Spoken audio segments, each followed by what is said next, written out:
बिस्मिल्लाहिर्रहमानिर्रहीम अस्सलामुअलैकुम। आज हम देखते हैं कि कंपाइलर और इंटरप्रेटर में क्या फ़र्क होता है।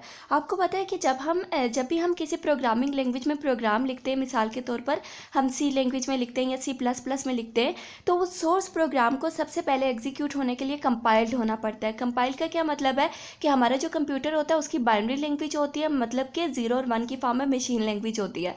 तो हमारे हाई लेवल लैंग्वेजेस के प्रोग्राम को कन्वर्ट होना पड़ता है मशीन कोड में। उसके बाद जाके हमारा प्रोग्राम क्या होता है, कंप्यूटर उसको रीड आउट अंडरस्टैंड करने के बाद उसको एग्जीक्यूट करता है। तो हमारे प्रोग्राम को, सोर्स प्रोग्राम को कन्वर्ट करने के लिए सॉफ्टवेयर रिक्वायर्ड होते हैं जिनको कंपाइलर या फिर इंटरप्रेटर बोलते हैं।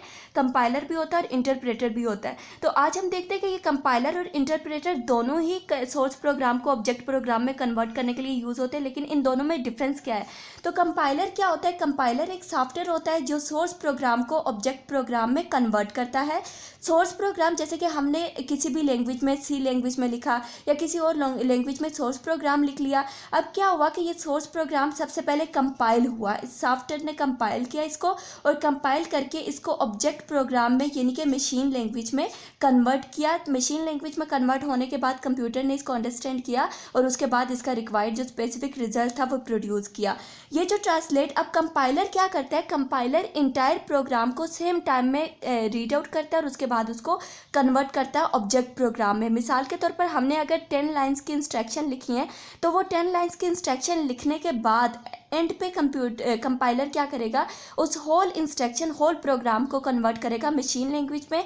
ये कौन कौन से प्रोग्राम, जैसे कि सी लैंग्वेज के प्रोग्राम को कन्वर्ट करने के लिए कंपाइलर यूज़ होता है, C++ लैंग्वेज के प्रोग्राम्स को कन्वर्ट करने के लिए कंपाइलर यूज़ होता है। इसके अलावा कई सारी लैंग्वेजेस हैं जिनको कन्वर्ट करने के लिए कंपाइलर यूज़ होता है।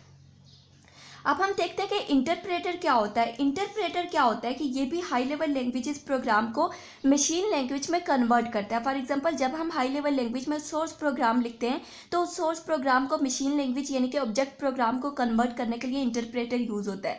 लेकिन कंपाइलर और इसमें बेसिक डिफरेंस क्या होता है कि ये जो इंटरप्रेटर होता है ये लाइन बाय लाइन इंस्ट्रक्शन को रीड करता है और लाइन के साथ साथ, मिसाल के तौर पर हमने एक लाइन लिखी, इसने वो रीड आउट करने के बाद कन्वर्ट कर दी। उसके बाद हमने सेकंड लाइन लिखी, फिर इंटरप्रेटर ने उसे रीड आउट करने के बाद कन्वर्ट कर दी। उसके बाद हमने थर्ड लाइन लिखी, उसके बाद इंटरप्रेटर ने रीड आउट करने के बाद उसको कन्वर्ट कर दिया। तो मतलब कि ये लाइन बाय लाइन इंस्ट्रक्शन को क्या करता है, कन्वर्ट करता है मशीन कोड में।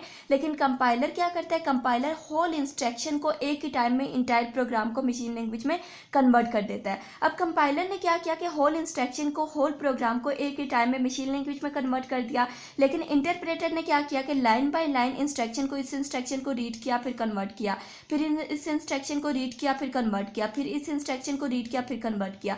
तो इस तरह से इंटरप्रेटर ज़्यादा टाइम लेता है एज कम्पेयर टू कंपाइलर। तो बेसिक ये इन दोनों के दरमियान डिफरेंस होता है। अब क्या होता है कि एग्जाम्पल हम देखते हैं कि जो लैंग्वेजेस इंटरप्रेटर से कन्वर्ट होती हैं उसमें जावा आ जाती है, बेसिक आ जाती है। तो ये लैंग्वेजेस को इन प्रोग्राम्स को कन्वर्ट करने के लिए इंटरप्रेटर यूज़ होता है। C++ को कन्वर्ट करने के लिए कंपाइलर यूज़ होता है।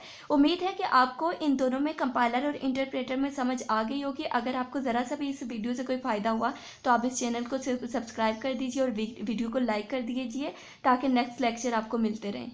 शुक्रिया।